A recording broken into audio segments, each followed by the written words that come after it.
Memeza abaprofeti emandulo kumemeza. Bom dia, pessoal.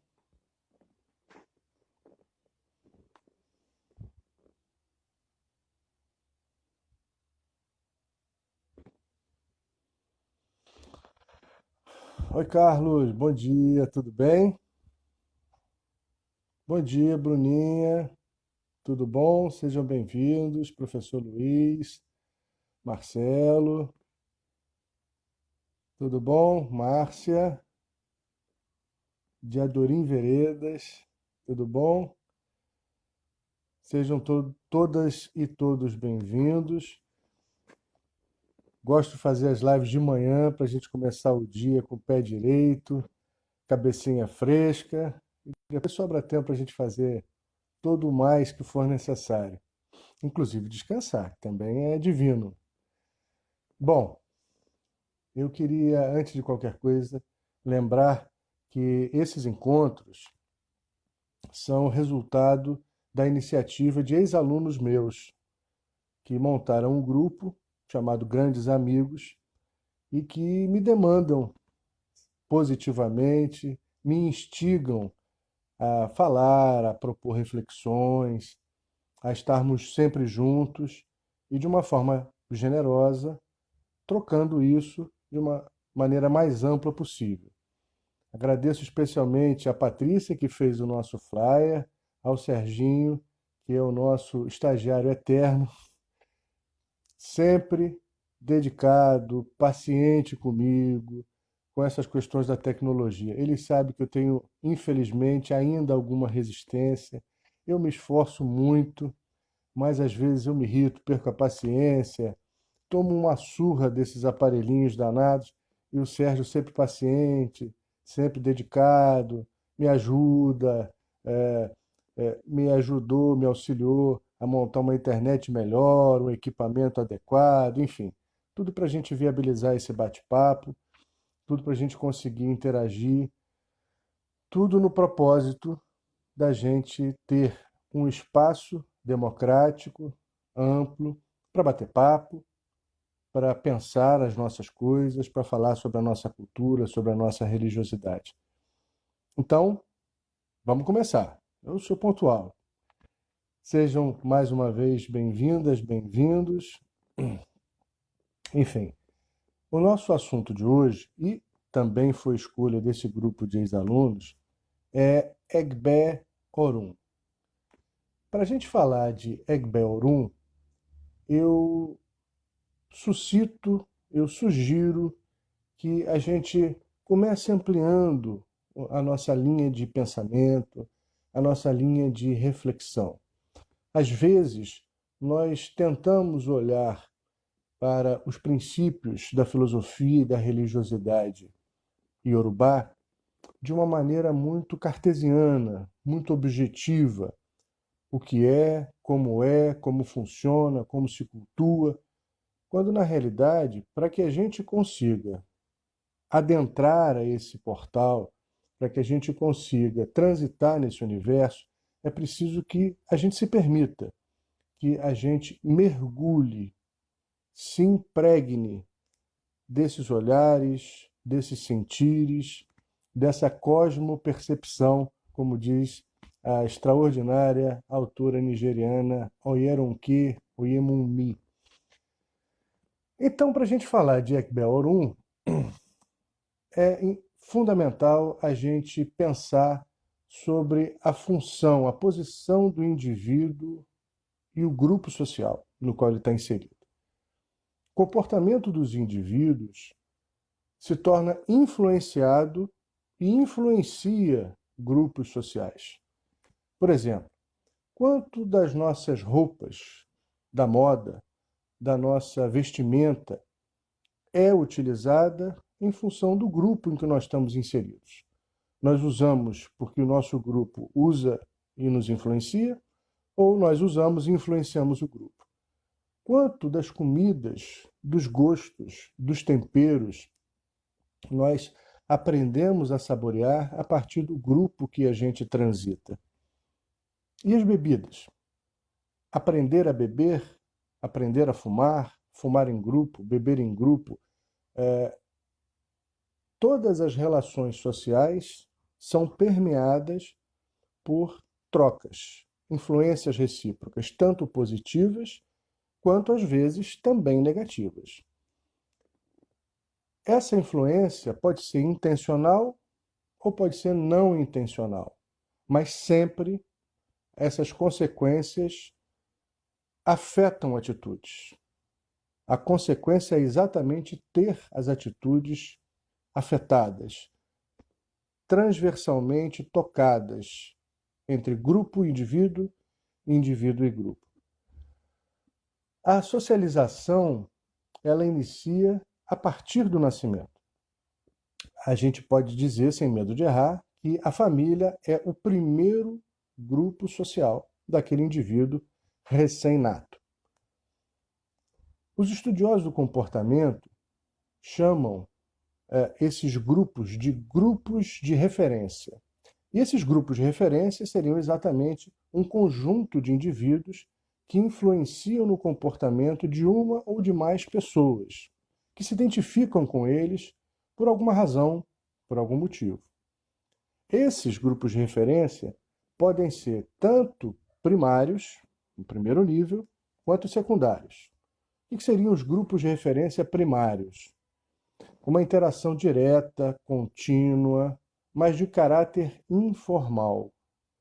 E os grupos secundários, uma interação menos contínua, com caráter, esse sim, formal. Então a gente pode pensar grupos de referência como grupos esportivos, grupos familiares e os grupos secundários como escola, como trabalho, por exemplo. Esses são mais formais. Mas é importante a gente observar que em cada um desses grupos sociais, cada um de nós, cada indivíduo, desempenha um papel, desempenha uma função. Nós desempenhamos funções no trabalho, na família, no relacionamento, na vida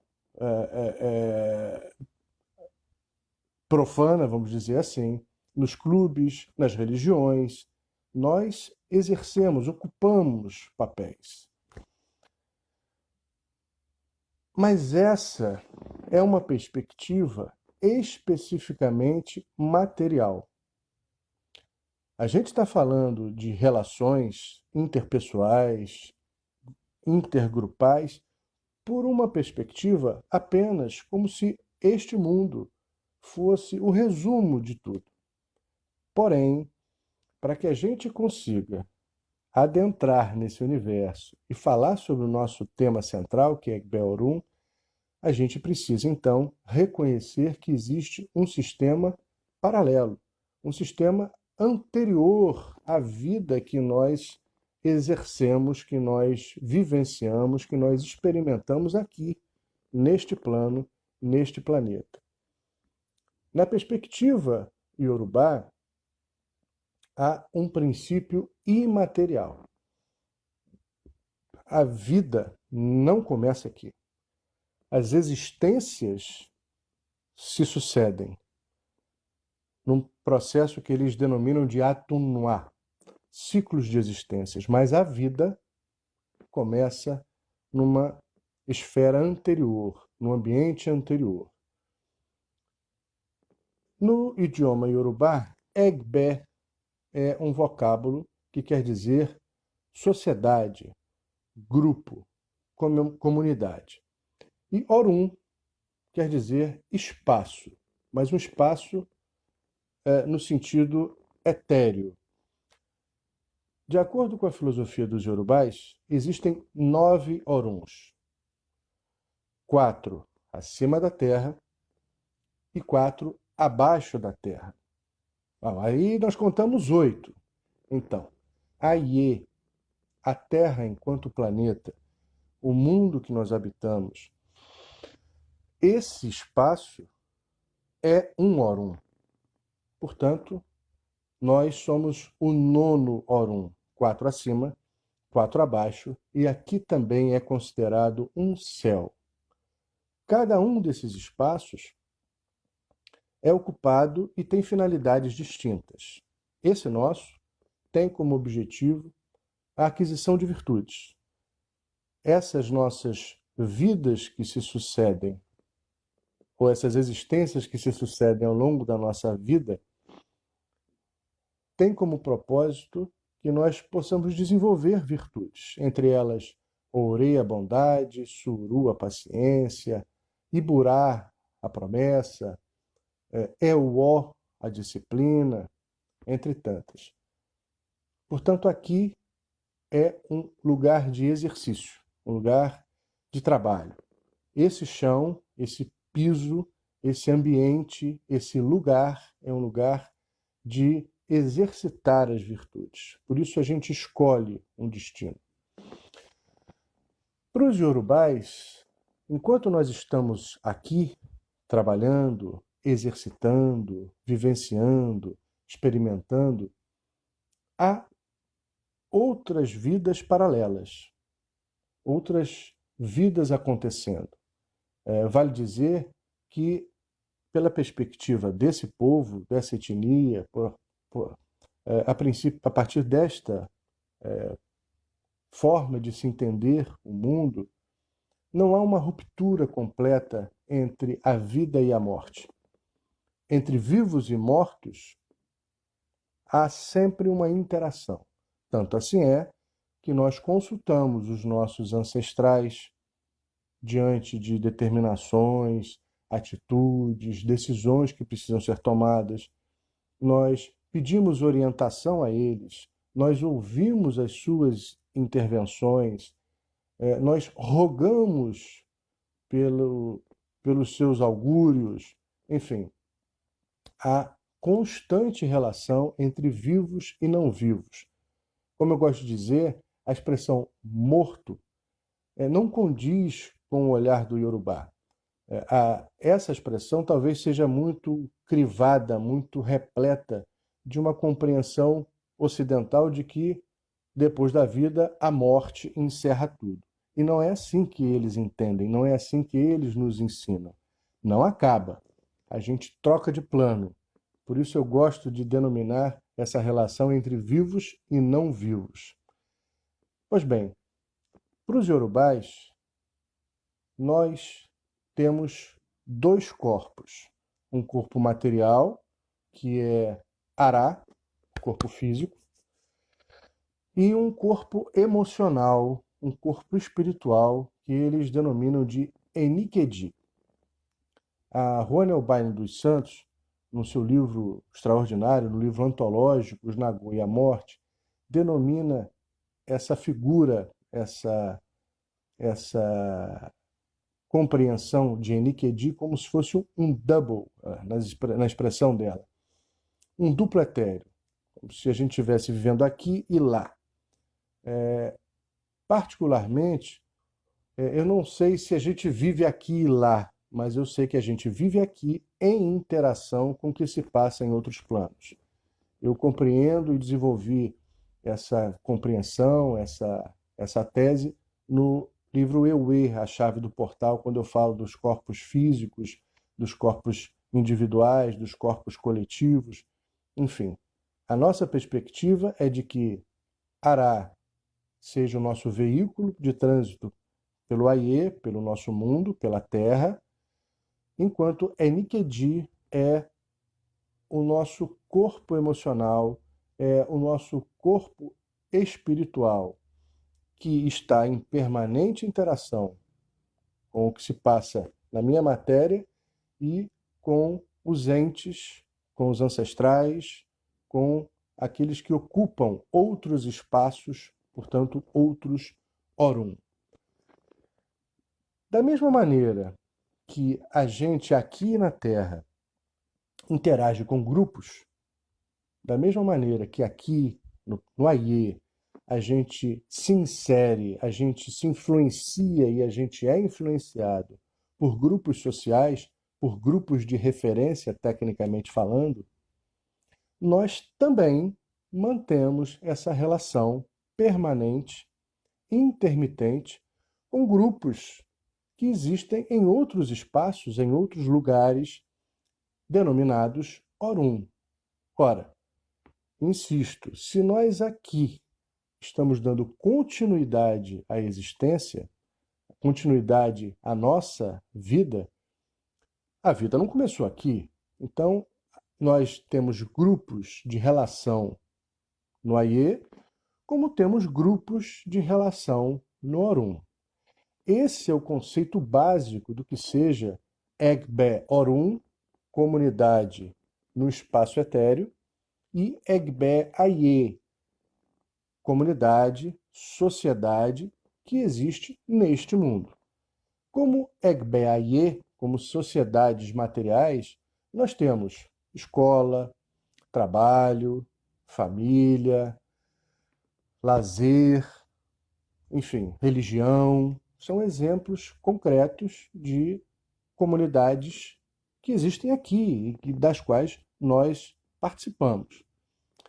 Mas lá no Orum, ou nos Orum, existem também grupos sociais, Egbe Orum, e são vários deles, da mesma forma.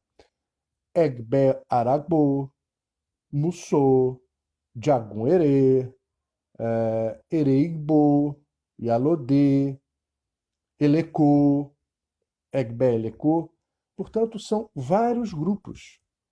E essas sociedades, ou esses grupos espirituais, são infinitos.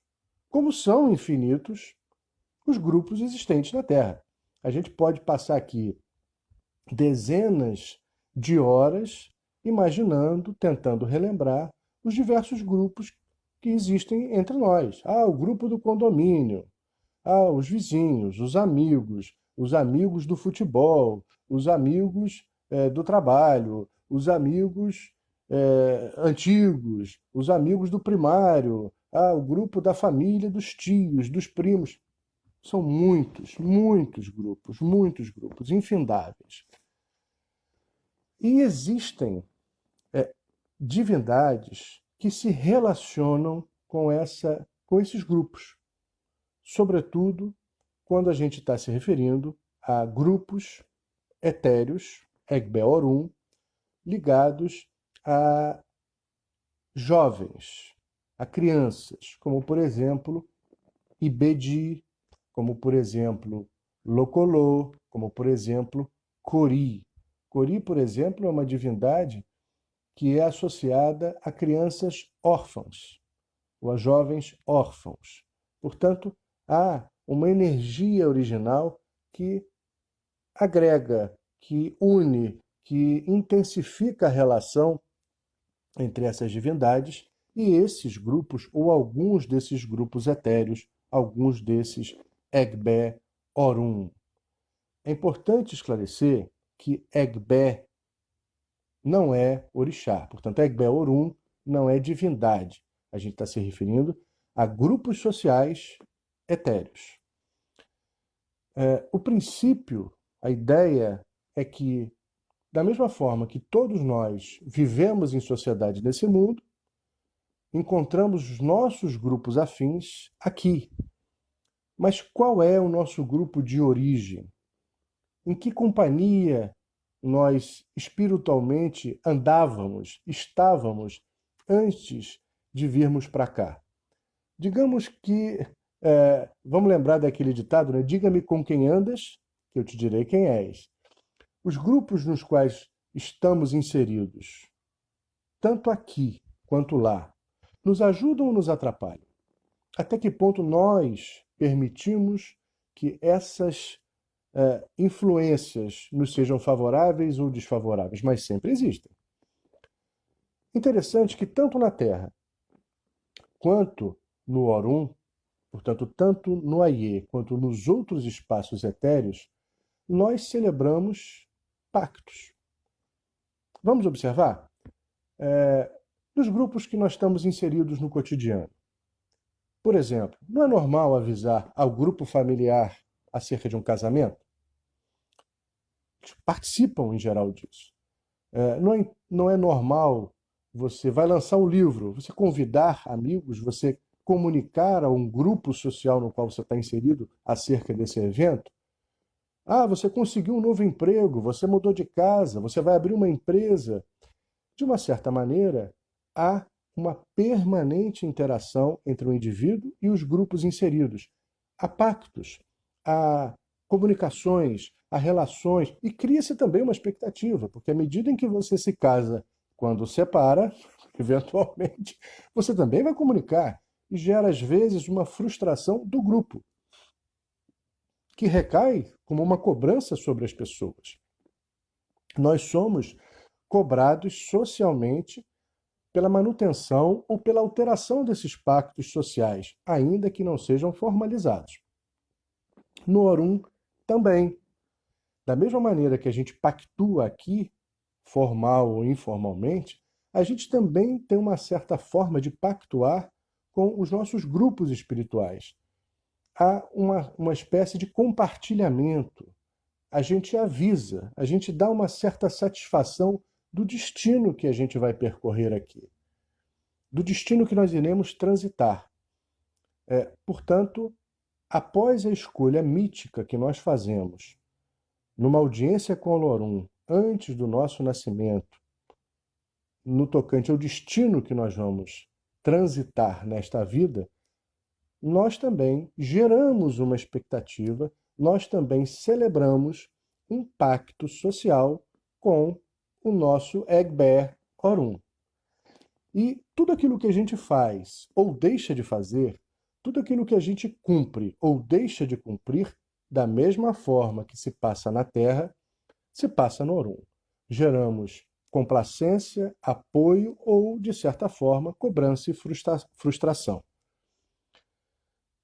Todos nós pertencemos, portanto, a um grupo espiritual de origem, mas nem todos precisamos cuidar desses grupos sociais. Há pessoas que são mais arraigadas aos grupos, outros não. Os pactos são escolhas feitas antes da gente nascer, mas também ao longo da vida. A gente escolhe, a gente pactua e repactua frequentemente. Algumas escolhas foram feitas em função desses grupos. Por isso, em alguns casos, é necessário que a gente cultue no propósito de harmonizar-se com esse grupo, ou com esses grupos. É uma forma de buscar equilíbrio, de buscar harmonização. Não se pode atribuir todos os nossos sucessos ou insucessos ao grupo em que a gente está inserido na Terra. Da mesma forma, não faz sentido a gente também responsabilizar todas as nossas conquistas ou os nossos fracassos a um grupo de origem ou o nosso Egber Orum. A gente precisa ampliar, como eu digo, a nossa dimensão desse sagrado. Perceber a cultura iorubá é se permitir pensar diferente, sentir diferente. Não dá para a gente olhar para essa sistemática, para essa lógica, com a nossa forma aritmética, algébrica, pontual de ver as coisas. Nós estamos percebendo de uma forma bem abrangente. Bom, outra questão que eu acho muito interessante a gente falar é o seguinte. Já que eu mencionei a situação dos cultos, né, de cultuar para harmonizar, de interagir com esse nosso grupo original, ou esses nossos grupos originários, tentando apaziguar, tentando fortalecer, tentando equilibrar, tentando buscar apoio aos pactos que foram e são feitos, existem sacerdotes específicos ou funções específicas que se incumbem dessas tarefas. No candomblé, nós chamamos de um cargo, um oyê. Pode ser exercido tanto pelo gênero masculino quanto pelo gênero feminino. No caso dos homens, chama-se Babá Egbé. E no caso das mulheres, Iá Egbé, pai da comunidade ou mãe da comunidade. Nas nossas tradições do candomblé, esses cargos, esses oyês, eles têm função dupla. tanto cuidar da comunidade terrestre, material, portanto, o Baba Egbe cuida da comunidade Egbe Aye, assim como ele relaciona ritualisticamente aquele terreiro com Egbe Orum, com as sociedades imateriais, as sociedades etéreas.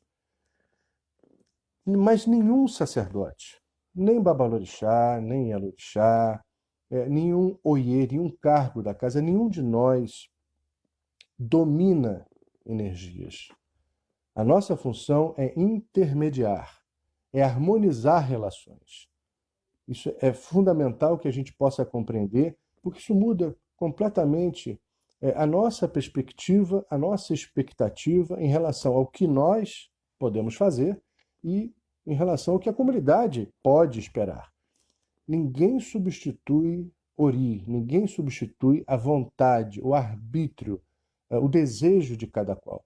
Portanto, a finalidade intermediária do sacerdote, repito, de intermediar, de harmonizar as relações, de orientar, ela é complementar à vontade individual. Há uma dúvida muito frequente entre Egbe Orum e Abiku. Enquanto Abiku é aquele que tem um propósito, um desiderato, um compromisso, muitas vezes, de retornar cedo para o Orum, de morrer cedo, afinal de contas, todos viemos com a finalidade de morrer. Todos morreremos, isso é uma certeza. Mas o Abiku é aquele que teria feito este pacto pré-nascimento, no sentido de retornar ao Orum precocemente aos nossos olhos. Em geral, eu não gosto muito dessas taxações, desses estigmas, mas, em geral, a gente pode observar que as energias estão correspondentes aos pactos e aos pactos correspondentes às energias que nós carregamos. Então, em geral, são pessoas que têm uma dificuldade grande de adaptação a este mundo, a esta vida, às relações sociais.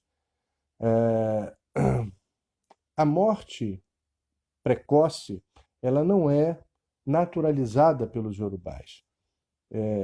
Embora houvesse inúmeros casos de mortalidade infantil, como infelizmente ainda existe na África, eles jamais banalizaram essa perda precoce das crianças. Mas também existe, né, aqueles que são Abiku, mas que pactuaram retornar não precocemente, mas em determinados eventos da sua vida. Esses a gente chama de Abiku Agba, aqueles que retornam em determinados momentos, episódios da sua vida, como, por exemplo, quando encontrar fama, ou quando se casar, ou quando enriquecer, ou quando tiver o terceiro filho, enfim. São pactos, são delineamentos da vida que nem sempre acontecem enquanto a pessoa, o indivíduo, é jovem. Quando o Abiku retorna precocemente, a gente chama de Abiku Almodê, Abiku criança.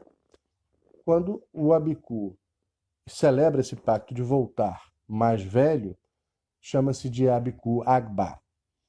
Enquanto isso, falei de Abiku rapidamente, também às vezes existe uma confusão da figura ou das figuras do conceito de Egbe Orum com Emerê. Emerê já é aquele que não está combinado de voltar precocemente, não fez esse pacto como Abiku, e que tem um perfil, tem uma energia, vou ressaltar, tem uma energia que destaca, o que o destaca muito em relação a uma enorme percepção espiritual, uma profunda força mental, um poder, digamos assim, de construir e de destruir. Também são são opiniosos nesse sentido, quando essa potencialidade não é bem trabalhada. Eles vivem, muitas vezes, quando negativamente administram essa energia, de uma forma alijada da família. Isso é uma característica de Emerê. Pois bem, Egbe Orum não se limita apenas a uma sociedade de crianças, como a gente está vendo. Vale dizer que é na infância bem precoce, recém-nascido, que a gente observa, que a gente pode verificar e atestar, através das consultas oraculares, se aquele novo ser, reencarnado aqui, tem uma relação profunda com grupos imateriais e se há necessidade de harmonizar essa relação para que os pactos, para que essa cobrança social não seja negativa em relação a ele e nem para que os pactos não positivos atrapalhem o seu percurso aqui. Portanto, por que cuidar? Vamos numa pergunta ou numa resposta objetiva. É importante entender, repito, que não é o grupo que vai solucionar o problema. Então, não é nem o grupo material que soluciona o nosso problema, nem é o grupo espiritual. Os grupos podem ajudar quando a gente está em boas companhias, quando a gente escolhe, quando a gente decide unir-se favoravelmente. Mas é o indivíduo que precisa se equilibrar. Então, é indispensável que esse indivíduo assuma a sua responsabilidade pela sua trajetória, pela sua vida, pelas suas escolhas. Não adianta esperar, eu vou fazer um pacto com Egbe Orum, eu vou renovar as minhas relações e vai ficar tudo bem.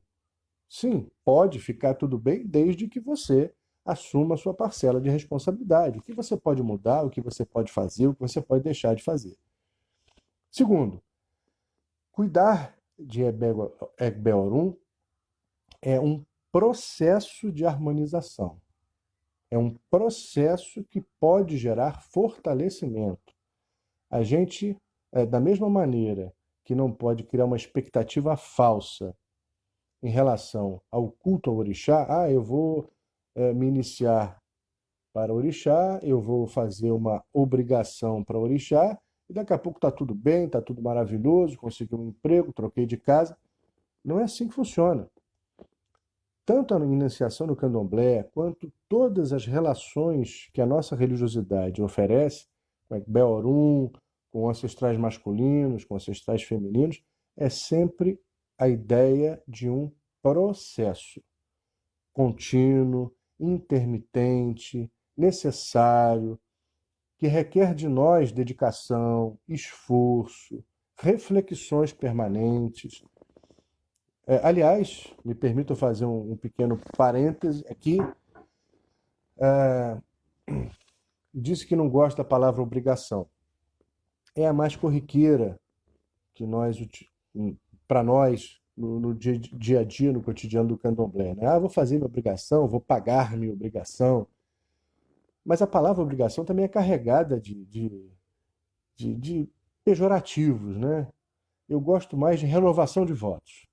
Os nossos antigos eram tão sábios, são tão sábios, quando eles nos recomendam que ao longo da nossa trajetória espiritual a gente faça permanentemente uma renovação de votos. A gente precisa relembrar o que é ser Iaô, a gente precisa relembrar a nossa fragilidade, a gente precisa relembrar o quanto nós dependemos da nossa comunidade, que vai lá nos dar comida, nos dar banho, nos dar roupa limpa, nos acolher, nos preparar, nos ajudar. Isso, e também lembrar a sociedade, a comunidade, que essa troca, essa solidariedade não pode ser esquecida. Ela não é um único evento na nossa formação. Ela é permanente. E justamente no início desse nosso trajeto, a gente faz mais obrigações, mais renovações de votos. Pode observar. Logo na iniciação, aí vem de 1, de 3, em algumas casas de 5, outras de 7. E aí começa a ficar mais espaçado. Pois bem, como cuidar de Egbe Orum? Há modalidades dentro da liturgia do candomblé, né? A gente faz essa harmonização através de oferendas de ebó. Ebó é um vocábulo substantivo em Yorubá que quer dizer oferenda, oferta, troca, iniciativa de presentear. Segunda forma, fortalecendo a cabeça. Quanto mais a gente fortalecer o ori, quanto mais a gente der ou favorecer a nossa divindade pessoal, subjetiva, ori, aquela que nos conduz pelo nosso próprio destino, aquela que escolhe os nossos passos, que decide os nossos gestos, que resolve o que nós vamos sentir, se é amor, se é mágoa, se é tristeza, se é ódio, aquela que escolhe o nosso destino. Essa é a Ori. Quanto mais a gente fortalece essa divindade, melhor nós podemos nos relacionar com todos os grupos, tanto Egbe Aie quanto Egbe Orum. Na matriz africana, tradicionalmente, algumas etnias faziam também escarificações rituais, né, no rosto, no corpo, em outras partes do corpo, para fixar ou para equilibrar essa relação entre o indivíduo e o seu Egbe Orum, a sua sociedade imaterial. E, em algumas situações, a própria iniciação no candomblé ajuda a equilibrar. Ah, mas a iniciação é para uma coisa e cuidar de Egbe Orum é outra. Sim, estou reiterando que é. No entanto, o propósito da iniciação é equilibrar-se. O grande objetivo é esse. Quando a gente está equilibrado, a gente leva esse sentimento, esse estado de espírito para o nosso ambiente familiar, para o nosso ambiente profissional, para o nosso ambiente religioso, para os nossos ambientes onde nós nos relacionamos com os nossos grupos na Terra. E a prosperidade é consequência desse equilíbrio. Portanto, ao estar equilibrado, também me relacionarei melhor, eventualmente, com os grupos, com os pactos, com as expectativas que a gente criou com os grupos não materiais, os grupos etéreos. Pois bem, na última vez que a gente fez a live aqui, que eu falei sobre Exu, eu falei descontroladamente. E o pessoal reclamou que a gente não teve oportunidade de trocar, de responder perguntas, etc. Então, alguém pode me alertar aí em relação ao horário? Quanto tempo eu já falei? Para a gente começar agora a responder perguntas. Alguém pode me dizer aí que hora é essa, por favor? Estou vendo aqui Daniel. Oi, Dani. Tudo bom? Fabiano. Bom dia, Fabiano. Muito bom. Se vocês quiserem, então, começar a mandar perguntas, a gente vai interagindo por aqui. Maria Luísa, tudo bom, Malu, lá de Niterói? Beijo para você, beijo para o filhotinho. Carla, tudo bom, Carlinha? Pai abençoe, sua bênção. Mônica, é um prazer fazer parte do aprendizado. Seja bem-vinda sempre, Mônica querida, um beijo. Nosso João, enfim. Ah, tá pedindo para salvar a live. A Alda, tudo bom, Alda? Motumbá. Vou tentar, juro que vou tentar no final, né? Quando der o limite aqui, a gente tem que apertar o negócio de salvar. Vou tentar. Nosso querido Pai Genésio, Motumbá, meu irmão. Alguma pergunta? Ô, Max, orgulho de ser seu filho. Obrigado, Max. Prazer, uma honra poder ter me concedido a confiança de poder estar junto com você na sua trajetória, querido.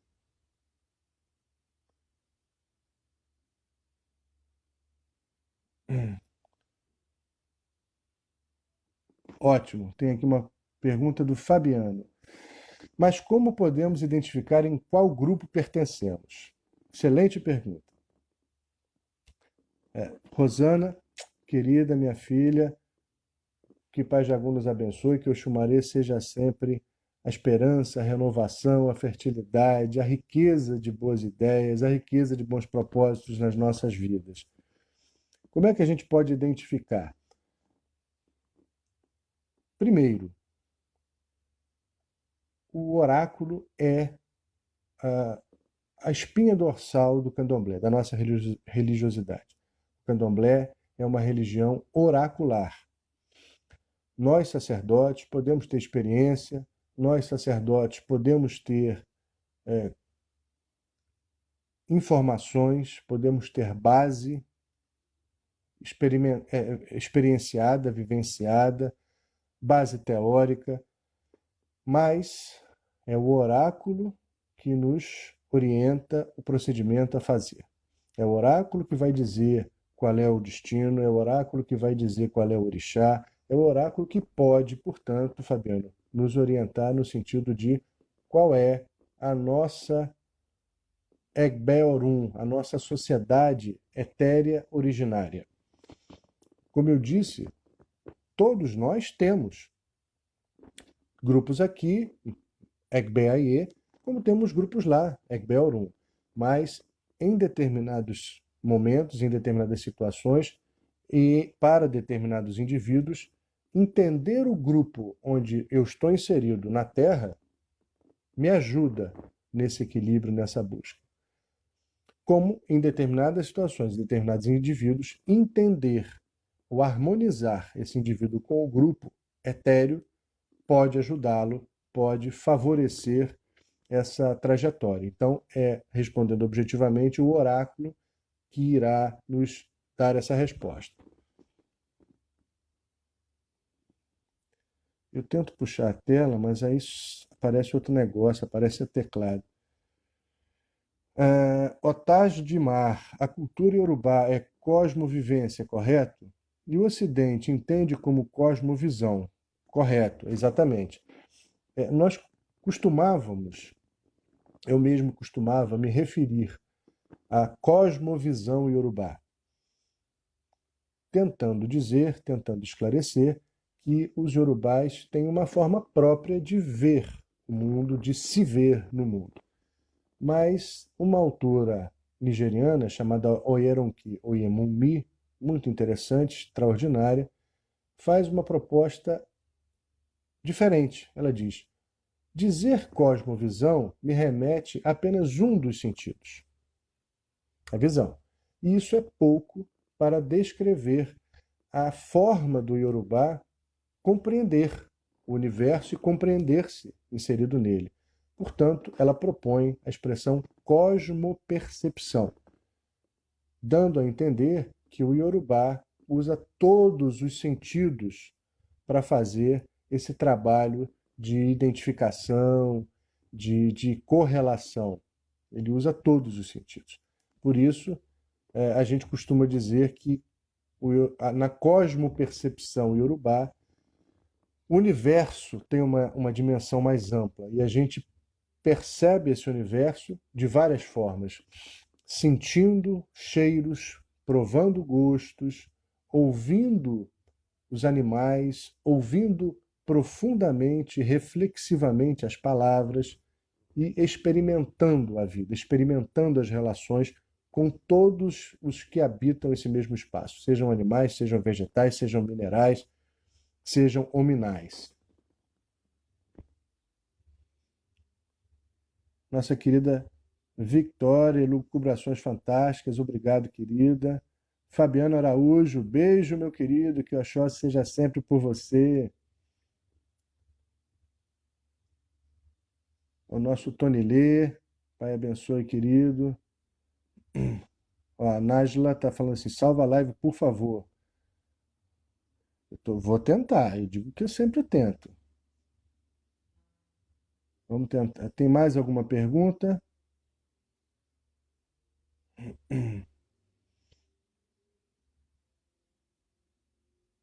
Deixa eu ver aqui.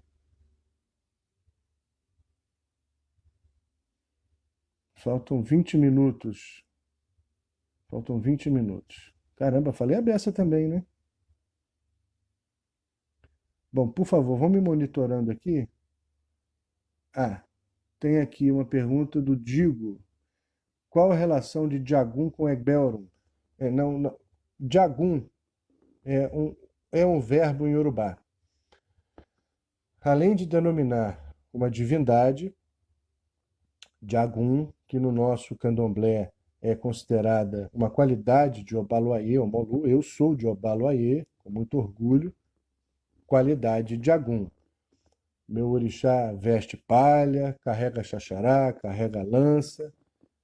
Eu sou iniciado para Obaluayê, mas Jagun é um verbo, aliás, um dos poucos verbos compostos em Yorubá que termina por consoante. Geralmente os verbos são terminados por vogal, são terminações vocálicas. Jagun é o verbo guerrear.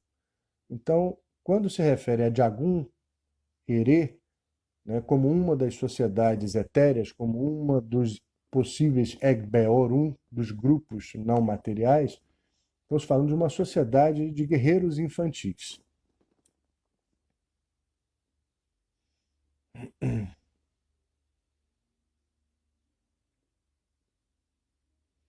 Bom, o J. Júnior pergunta assim: sempre caiu no meu jogo que sou abicu, mas já tenho 40 anos. O que o senhor poderia me falar sobre isso? Olha, Júnior, é difícil a gente avaliar sem ter a oportunidade de conversar melhor, de você explicar melhor, né? É, nunca fiz uma consulta oracular especificamente para você, portanto, é difícil, sem ser leviano, dizer se é abicu, se não é abicu. Agora, a grande questão é: o oráculo é o veículo, é a ferramenta mais oportuna, mais adequada para se tirar essa dúvida. Viu? Nélida Capella. Tudo bom, Nélida? Sobre os pactos, já deve ter explicado. Mas não assisti. Poderia falar mais um pouquinho?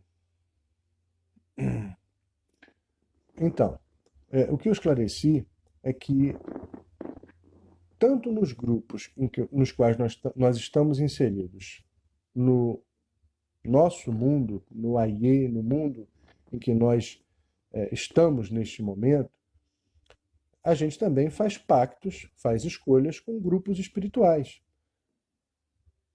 A gente dá satisfação aos grupos em que a gente está. Quando a gente casa, quando a gente vai lançar um livro, quando a gente vai fazer aniversário, quando a gente faz uma festa, quando a gente separa, quando a gente, enfim, abre uma empresa, consegue um emprego, vai se mudar. São pactos, são comunicações, são satisfações que a gente dá e, de certa forma, somos cobrados por isso. Você não falou que ia se mudar? Você não falou que ia para a cidade tal? Como é que você está na cidade Y? Você não falou que ia estar no emprego? Já saiu? Ou vai lançar um livro, não me chamou? Há também pactos, né? E a palavra pacto também precisa ser compreendida de uma forma mais ampla. Lato sensu. Não é pacto escrito, pacto de morte. São satisfações sociais que produzem efeitos, né, contínuos. Então, a gente faz, muitas vezes, esses pactos, a gente dá essas satisfações antes de vir, e, ao longo da vida, essas, entre aspas, satisfações permanentes, cobranças permanentes, às vezes fazem com que os grupos nos quais nós estamos inseridos exijam de nós, cobrem de nós posições, manutenção desses pactos ou não. E o que eu insisto sempre é que não dá para pensar Egbeorum sem pensar Egbeaie. Não dá para imaginar indivíduo vivo sem compreender a concepção de indivíduo não vivo.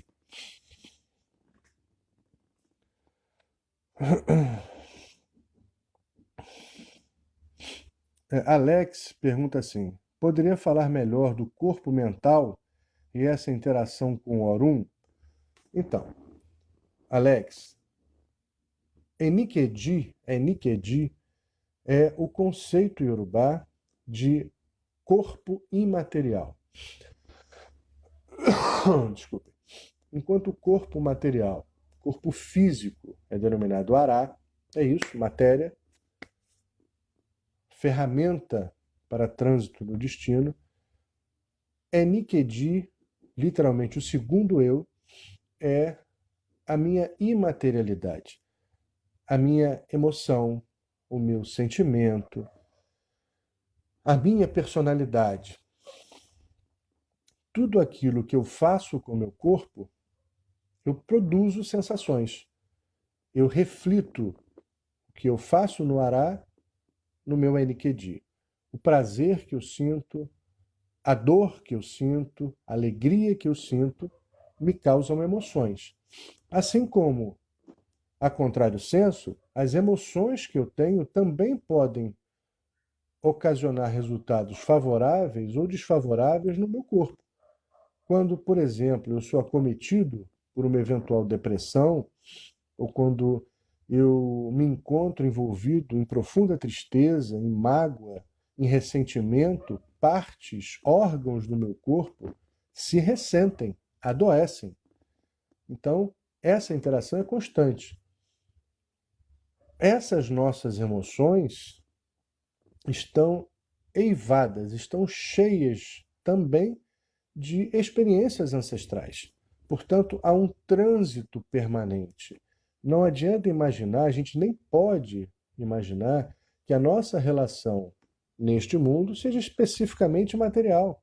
Essas emoções transitam, essas emoções interagem com as emoções de outros seres, né?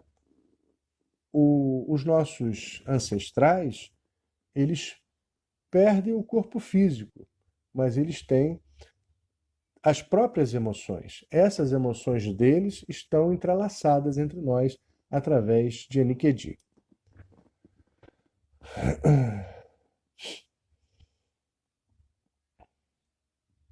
Ó, o João está também sugerindo que a gente deixe as lives gravadas.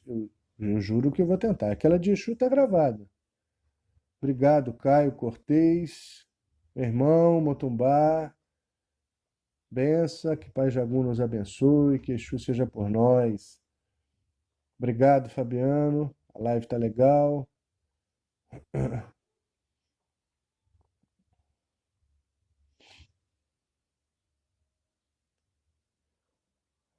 Gostaria de saber quem é de santo e não tem casa. Bom, quem é iniciado no candomblé ou é adepto do candomblé e não tem casa, pode perfeitamente cuidar do seu orixá em algum templo. Assim como pode cuidar dos ancestrais masculinos, dos ancestrais femininos e também estabelecer cerimônias de harmonização com os seus grupos imateriais, com Ebé Orum. É possível, Genésio, eu entendo que seja possível.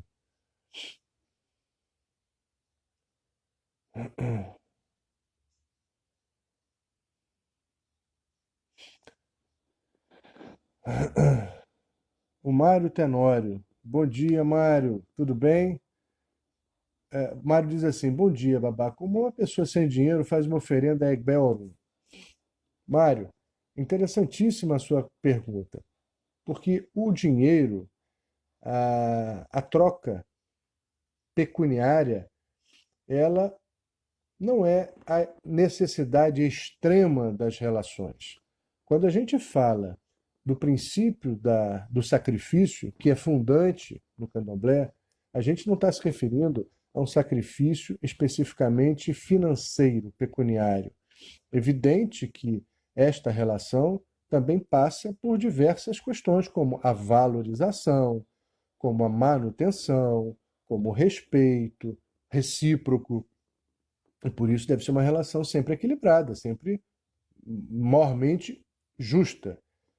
Mas, da mesma maneira que você pode agradar um grupo em que você esteja sem coçar o bolso, você pode perfeitamente agradar um grupo ao qual você esteja inserido no Orum, também sem uma condição financeira, sobretudo no momento em que você não disponha dela.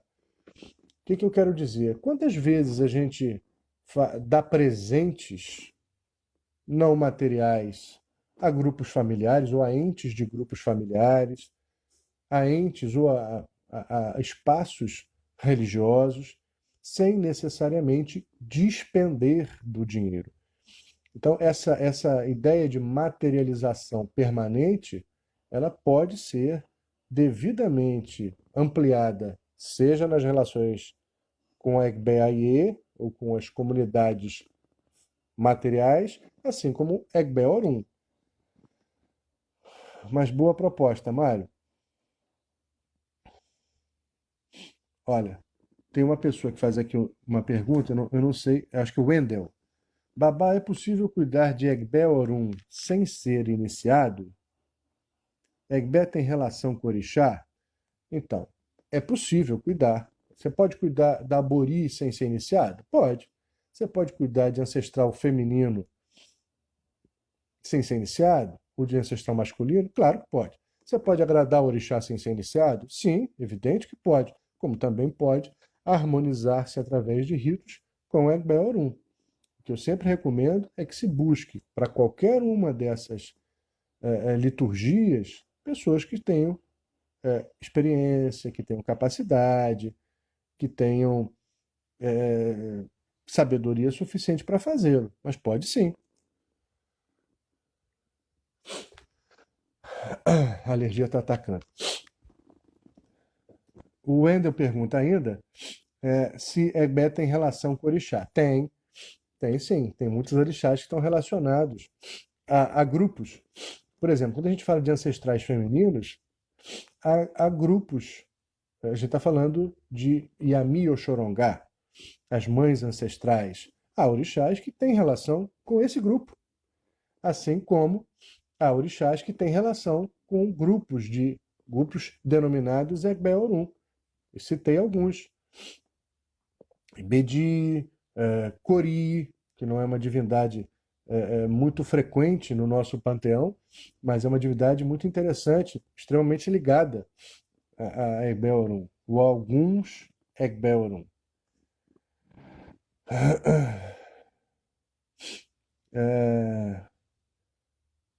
Deixa eu ver se tem mais aqui. Ai, meu Deus. Gente, como é que tá o horário disso aí, hein? A Rúbia pergunta assim: eu estou com 2 doenças autoimunes descontroladas. Pode ser algum descontrole decorrente da relação com Egbe Orum? O Rúbia, seria levendo da minha parte responder a você de forma assertiva, definitiva, sim ou não. Esse tipo de análise precisa ser feita através do oráculo. Pode ser que uma desarmonização do campo ancestral, pode ser que uma desarmonização do campo emocional ocasione este tipo de patologia. Possível é, mas eu não posso afirmar se no seu caso é o que está acontecendo. Recomendo que procure um oráculo de sua confiança, viu? Quanto tempo nós temos ainda?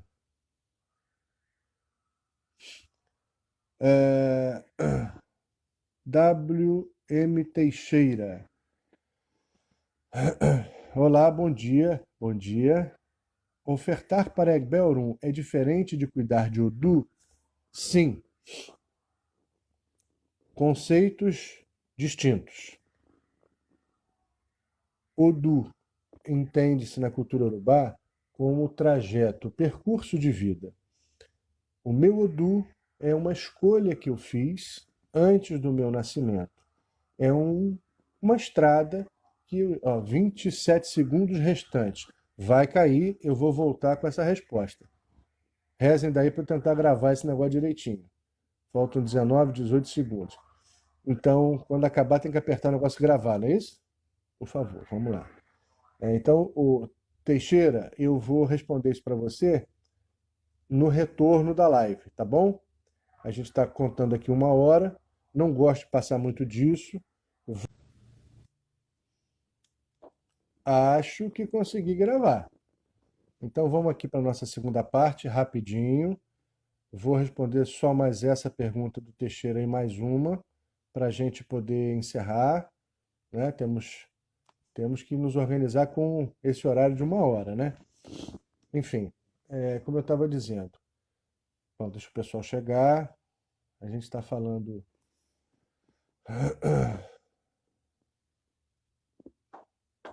A gente está falando sobre Egbeorum e durante toda a nossa explanação, nós procuramos traçar um paralelo favorecendo a nossa compreensão no sentido de que pensar Egbeorum, pensar sociedades imateriais, sociedades etéreas, não é diferente de pensar a nossa relação, ou as possibilidades de relação com Egbe Aye, com grupos sociais, materiais, terrenos, etc. Portanto, para que a gente possa compreender as influências de parte a parte, a gente precisa compreender como nós nos permitimos ser influenciados, como nós influenciamos nos grupos, como a gente estabelece pactos que não são exclusivamente pactos formais, escritos, mas é bom lembrar que nessa filosofia iorubá, a palavra é o contrato. Nós fixamos promessas, nós garantimos compromissos no fio do bigode, na palavra. A palavra é o próprio contrato. Razão pela qual o que vai variar não é o tipo de palavra. Toda palavra tem poder, toda palavra é assertiva, toda palavra é sagrada. O que vai variar é a gravidade, a complexidade da promessa que a gente faz. Então vamos lá. Acho que grande parte das pessoas já retornou. Vou aqui então terminar a resposta do Teixeira. Ele dizia: a gente pode cuidar de Egbeorum? Claro que pode. A gente, para cuidar, precisa ter uma pessoa capacitada, especializada nisso, e precisa identificar se é necessário. Como a gente sabe se é necessário? Através do oráculo, né? E a gente pode identificar até que ponto nós somos permeáveis ao grupo, até que ponto nós influenciamos o grupo. Quando a gente aguça a sensibilidade, a gente nota perfeitamente quais são as pessoas que são levadas pelo grupo, ou pessoas que vivem em prol da sua comunidade. Não só de forma negativa, mas também de forma positiva. Essas características dizem muito para a gente das nossas pactuações, da nossa personalidade em relação ao comprometimento com grupos.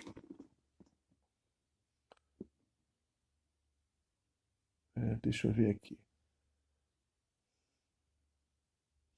Se tem mais uma última pergunta. Wendel diz assim: minha namorada e eu perdemos 3 filhos no mesmo período da gravidez. É um sinal típico de Egbeorum ou de Abiku? Repito, Wendel, a nossa religião é uma religião oracular. Cabe ao sacerdote consultar o oráculo. Qualquer avaliação de questões tão delicadas, tão profundas quanto essa, sem a consulta oracular, podem ser precipitação. Então, não posso ser leviano. Recomendo que se consulte um jogo, um oráculo da sua confiança, mas posso lhe adiantar, pode ser um indício. Então, pode ser um indício. A relação de abicunidade, a relação do propósito de um espírito ou de um grupo de espíritos fazer um pacto para um retorno tão breve, primeiro precisa ser compreendido no sentido de que grupo a gente está falando? Por que este grupo tem esse objetivo? Né? Por que, guardadas as devidas proporções, né? Vamos tentar sair do campo imaterial, porque às vezes a gente fica muito tolhido de entender amplamente, porque é algo às vezes distante da nossa realidade ou da nossa compreensão do dia a dia. Se a gente vai analisar, por exemplo, um grupo de torcidas, por que alguém pertence a um grupo de torcidas de futebol? Quais são os motivos?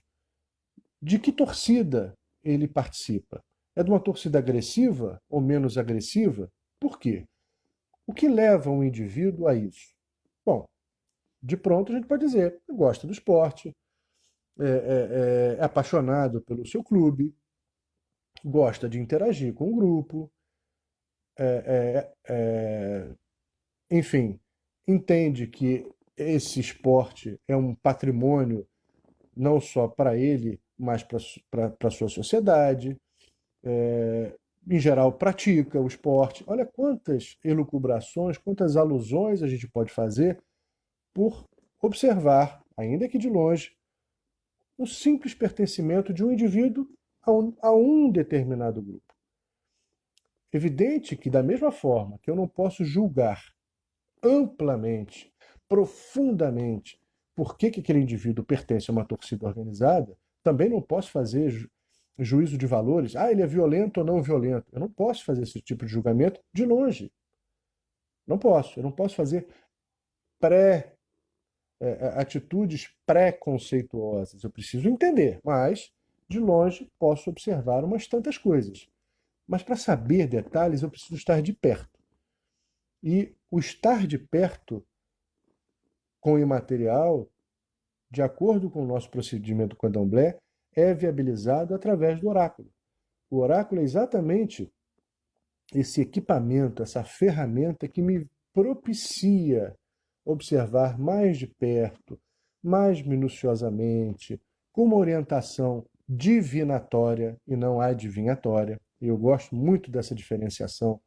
O oráculo, ele é divinatório, é um veículo divino em que o sagrado me fala, o sagrado me orienta, o sagrado me alerta daquilo que eu preciso no momento necessário e na dose ideal. Não é adivinhatório, do qual eu faria um uso colonizante disso. Eu quero, eu faço, é agora, eu preciso disso, me devolve aquilo. Enfim, portanto, Wendel, é possível que seja, porque há uma característica, sobretudo nesses casos de Abiku, de retornos precoces, de retornos persistentes, de mortes, de abortos naturais persistentes em determinado casal. É um indício. Então, sugiro a você que procure.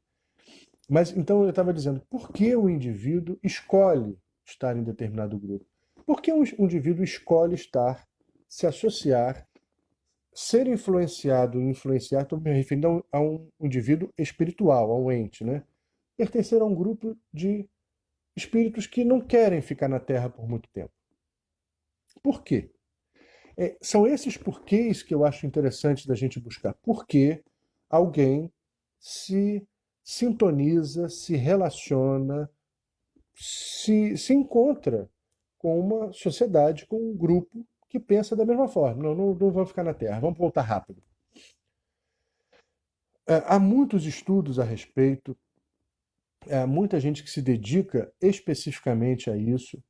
O que eu penso a respeito é que é um grupo de espíritos que tem profunda dificuldade de seguir a sua jornada.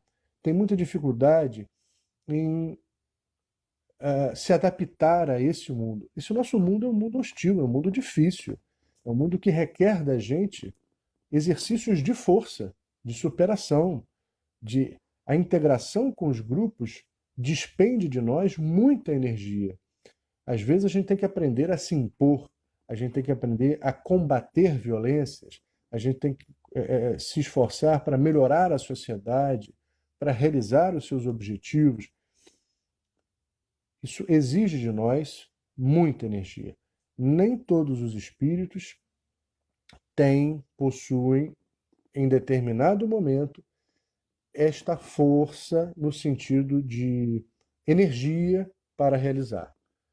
Às vezes, eles preferem voltar, se refazer, se preparar. Então, essa observação, essa sutileza, esse meandro que pode ser, guardadas as devidas proporções, assim como eu falei da torcida de futebol, né? Olhando de longe, pode ser um indício das características do indivíduo que pertence a um grupo com esses propósitos. Mas só olhando de perto, só observando os casos, só compreendendo as lógicas, que a gente poderá tirar uma decisão ou uma conclusão mais precisa. Não é? Afinal de contas, não cabe a gente julgar os sentimentos, as dores, nem os erros e nem os acertos dos outros. A gente tenta, no máximo, tentar organizar o nosso grupinho, a nossa comunidade. Enfim, alguém pode me dizer as horas, que eu estou sem relógio aqui, o celular não mostra a hora enquanto a gente está na live. Genésio diz, tão bom a gente saber dessas coisas, os jovens saberem. Sim, Alda, professor, obrigado por dividir conosco o conhecimento. É importante a gente trocar, né? A gente está aqui para troca, permanente. Aliás, como eu gosto muito de ressaltar, e a professora Estela Caputo tem um artigo sensacional sobre isso, utilizando a compreensão de um vocábulo só do Yorubá, um verbinho chamado ko. Esse verbinho ko tem uma semântica dupla, quer dizer, ensinar e aprender. Então a gente ensina e aprende de uma vez só. Um único verbo quer dizer as duas coisas. Não são alternativas, são simultâneas.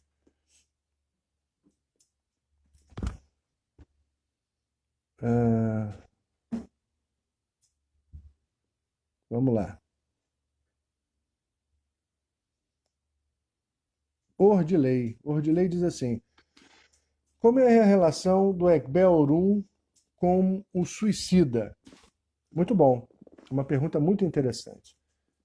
Volto a dizer, Ordilei, nós escolhemos o nosso destino, mas nós temos o livre-arbítrio de fazermos decisões permanentes, constantes ao longo da nossa trajetória.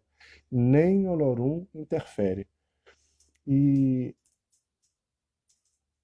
a relação sagrada entre o homem e o seu livre-arbítrio é descrita maravilhosamente no Itã, no poema da criação do mundo, a Gênese Yorubá, o mito da cosmogonia Yorubá. Quando Obatalá descumpre uma orientação do Criador, no sentido dele consultar o oráculo, dele ouvir a sabedoria antes de executar a sua tarefa de criação no mundo, ou do mundo e dos seres, ali nos foi ensinado que nem Deus, nem o Criador se mete nas escolhas que a gente faz. O livre-arbítrio, portanto, é sagrado. É uma dádiva do Criador e nem ele interfere nisso. Portanto, o suicídio ele é um euó, ele é um tabu para os iorubás. Ninguém nasce com o propósito de se suicidar. Essa é uma escolha que é feita ao longo da vida. É um descumprimento do pacto. Todos nascem, segundo a filosofia iorubá, com o desiderato de cumprir aquele destino que celebraram aos pés do Criador. Ah, mas isso faz dos suicidas errados, erráticos? Nós não podemos julgá-los. Cada qual sabe o tamanho da sua dor, os limites das suas dificuldades, cada um vive uma realidade, não é humano, é desumano, é uma atitude não caridosa, não religiosa, julgar a decisão de outros, ainda que elas sejam as piores possíveis. Então, necessariamente, o Abiku não é um suicida. Suicida é aquele que tira a sua própria vida voluntariamente. O Abiku não. Ele retorna por morte espontânea, não por morte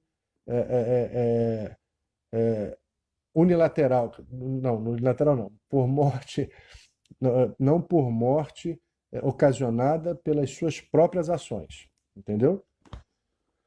Bom, gente, vamos chegando aqui ao encerramento desse nosso bate-papo. Agradeço a todas e todos vocês que estiveram com a gente. Foi um prazer. Agradeço novamente ao nosso grupo, desculpa, ao grupo de ex-alunos que me incentivam, que me motivam a fazer isso, que se autodenominam grandes amigos, e são mesmo, somos mesmo, fico muito feliz por isso. Em especial que escolheram o tema, que me ajudam e me incentivam a estar nesse trabalho, batendo esse papo tão gostoso, amplo, com todas e todos vocês. Obrigado, Serginho, pelo apoio na tecnologia. Obrigado, Johnny, por ajudar na divulgação. Obrigado, Patrícia, por fazer o flyer tão carinhosamente, tão gentilmente. Muito obrigado a todas vocês, a todos vocês, amigos antigos, amigos novos que estiveram aqui participando, batendo papo. Espero que o assunto tenha servido, a abordagem tenha servido para boas reflexões. Não tenho, como nunca tive, a menor pretensão de impor verdade, porque eu ainda não encontrei as minhas, eu estou buscando. E evidente que o assunto não se encerra, né? Que bom que não se encerra. Então, um beijo grande, carinhoso, muito axé a todas, a todos, um bom sábado e voltamos em breve. Axé. Adabó. Até breve. Kumemeza abaprofeti emandulo, kumemeza